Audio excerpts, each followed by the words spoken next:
হরে কৃষ্ণ। নমস্কার ভক্তবৃন্দগণ। আজকে আমরা আপনাদেরকে নিয়ে যাব সেই সময়ে যখন দেবতা আর অসুরেরা একসাথে সমুদ্র মন্থন করেছিলেন।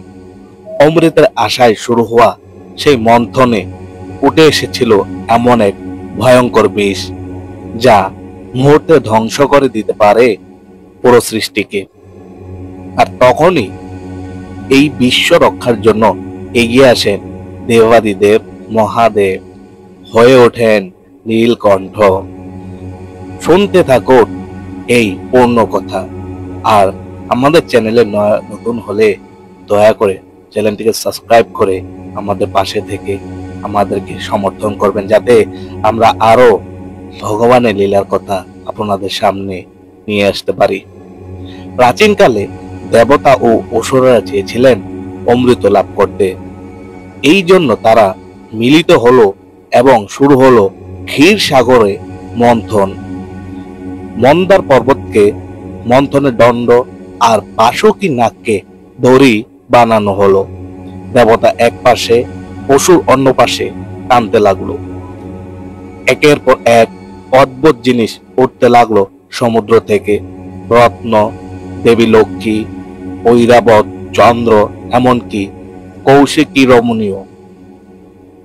হঠাৎ সমুদ্রের গভীর থেকে উঠল এক ভয়ঙ্কর কালো বিষ। সেটাকে বলা হয় হলাহল।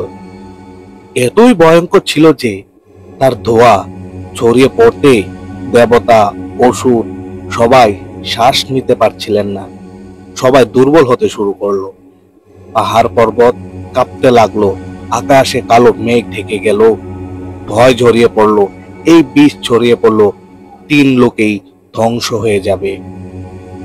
তখন সব দেবতা ও ঋষিরা একসাথে মহাদেবের শরণ নিলেন। হে মহাদেব, আপনি ছাড়া আর কেউ আমাদের রক্ষা করতে পারবেন না। মহাদেব করুণাময় ভোলানাথ, তিনি ভক্তদের দুঃখ সহ্য করতে না পারেন। তিনি হলাহল বিষ নিজের হাতে তুলে নিলেন এবং দ্বিধাহীনভাবে পান করলেন। কিন্তু মাতা পার্বতী তার প্রিয় স্বামীকে রক্ষা করতে মহাদেবের গলা চেপে ধরলেন, যাতে বিষ নিচে নামতে না পারে। ফলে বিষ মহাদেবের কণ্ঠে আটকে গেল আর তার কণ্ঠ নীলবর্ণ ধারণ করল। সেই থেকে মহাদেবের আরেক নাম হলো নীলকণ্ঠ। বিষ পান করে তিনি শুধু দেব অসুরদের নয়, 3 লোকের প্রাণ বাঁচালেন।